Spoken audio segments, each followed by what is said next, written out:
back we go to sports now, because that is so much an important part of school, from elementary school on up to the high school, and we even talked college sports for a while. Frank Gambino is on from WyoPreps, and also the Laramie Athletic Director, Ron Wagner, is with us as well. Ron, I got a question for you first off. Good morning. Good morning, Mr. Woods. How are you? Very good, sir. Now, I know when I was a kid that if I was going to something new that I'd never done before involving the school, before we even got into it, usually sent home with me or mailed in advance was a little itinerary piece of paper.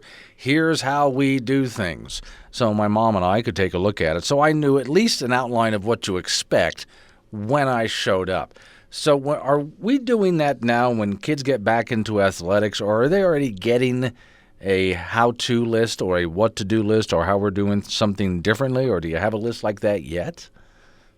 Well, I think it's funny. The admin team at Laramie High School and I always joke we in the admin classes we took, we missed the how to come back from a pandemic chapter. I didn't see that one either there. Kind of missed that. Right. So, but as we look at this, I think it's just about communication, as you mentioned, and we're trying to get our information out as much as possible, and a lot of that has to do with using our phenomenal coaches that we have here in our community, and I know all communities are using their coaches to reach out, get information. Here's what it looks like. Here's where we're at as we're working with our local and state county officials and the High School Activities Association and the National Federation for High School Athletics, and there's a lot of things at play here, but we're certainly trying to take as much information, be as transparent as possible, and just try to do what's best and most safe for everybody involved. Ron, we had Tom Berman, the UW's athletic director, on earlier in the program, and a lot of his theme was testing for testing the athletes for this virus. Are the high schools ready for something like that? I think in our own way, we are, Frank. I think, we're certainly monitoring cases locally, and I know everybody is doing that. And I think from that standpoint, we're doing something very similar in a screening type of situation where, based on the discussion and the directive of our local health officials, we've got a set of questions. Have you been out of the county? Have you been out of the state? Do you live with someone that is possibly sensitive to the coronavirus? Do we have situations where you have flu-like symptoms? Do you have any of those symptoms? And then we're also taking their temperature and the coach's temperature before they even walk into a facility. So trying to make sure that we're avoiding any of those situations where we put anybody in any kind of danger is something we're working on. And I know that as testing becomes more readily available, and as Mr. Berman mentioned, also talking about, rapid testing. And so I think as those things develop, that may also end up playing a part moving forward, but we're definitely just trying to be more proactive in that situation. Well, Ron, I don't mean to sound disrespectful in any way. It sounds like we're still making up the guidelines as we go. I would say I think us as a country, we're trying to fly the plane as we build it, and so in this situation, I think we're just trying to make sure we're taking the information that we know and the information that is being shared with us, and as research continues to develop, I think everything has to be kind of fluid, and I think Mr. Berman mentioned that as well, that things are kind of fluid. The National Federation of High School Associations did come out with a general guideline things, and they had football as a high-risk thing and wrestling as a high-risk thing. I mean, you as the AD there, how do you approach those high-risk sports like football and wrestling? I think like Mr. Berman said, I think we have to be very careful. We have to be very cautious. We're going to clean things and sanitize things and take precautions like never before. And we have to make sure we have a strict set of guidelines that is systematic and puts us in a situation where we're making sure that we're keeping the athletes safe and healthy, and we're testing, and we're doing our best to reduce that risk. And so it's going to be a slow process and a carefully thought out, and use the input of our local and state health officials along with Governor Gordon and the Wyoming High School Activities Association. Well, Ron, but what happens in the locker room usually stays in the locker room. But I guess we can't do that anymore because we have to make some rules, don't we? It's just not going to be the same atmosphere from the locker room where people change to the showers.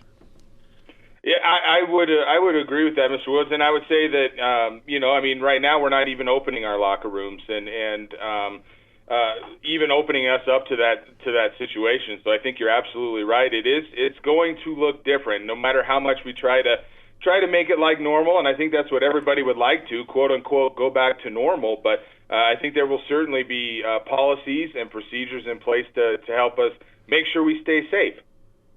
Ron, the second home for Wyoming high school athletes is the bus.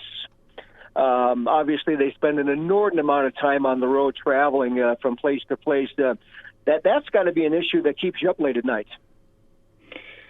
Yeah. I mean, it certainly is, and I think as far as transportation, we haven't spent a whole lot of time necessarily talking about it yet. I'm sure that's coming in the next, 36 to 48 hours potentially. But we'll take a look at those things. And really what we've talked about as a state, with all the ADs is just really, what's it look like right now for our summer camps, and what's it look like for traveling out of state, because we do have, all of our corners of the state and not restricted to the corners, use, surrounding states to get competition. And so what does that look like? What happens, if we're going to Colorado? What happens if we're going to Nebraska, South Dakota, Montana, Idaho?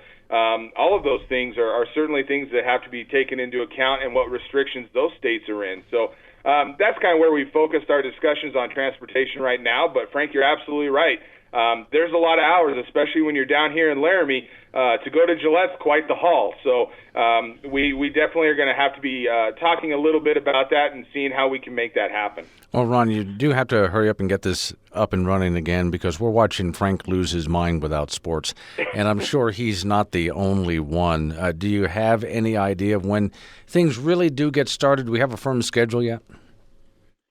I would say right now we do have a firm schedule in the hopes that we're starting on time, and that when August rolls around, that we've got our initial period and kids are coming back and we're starting seasons on time, and the schedules are set and they're ready to go. And right now that's our number one hope and our number one focus, that we get this thing rolling on time.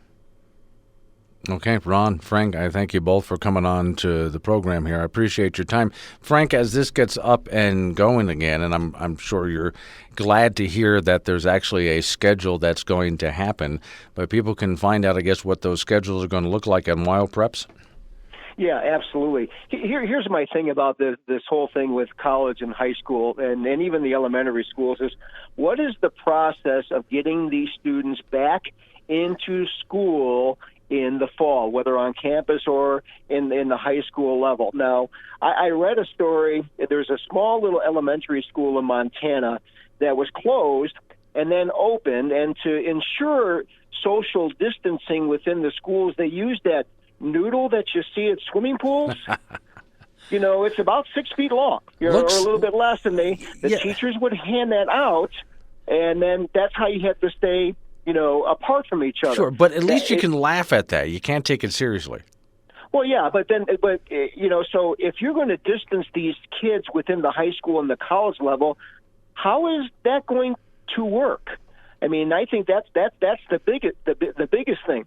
Like in the college level, there are 3 schools within the California state system that said we are going to continue online classes this fall. When all your major sports conference commissioners and administrators and presidents of these schools have said we're not having any college athletics unless students are on campus. So when these 3 schools says, you know what, we may not have any, what are we going to do with that? I mean, are we going to leave them behind?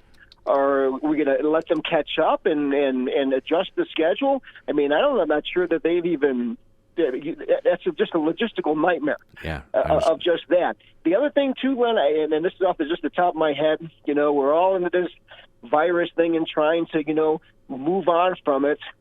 Say there is a second wave come November. No, don't even go there, Frank. No, that's not. I have read that it either it's a virtual certainty, or it's going to happen in some degree. Okay. If they have a second wave, then everything that you have talked about starts goes away at square one again. Frank, one day at a time. Just one I move, know. one day at a time. We handle it as it comes.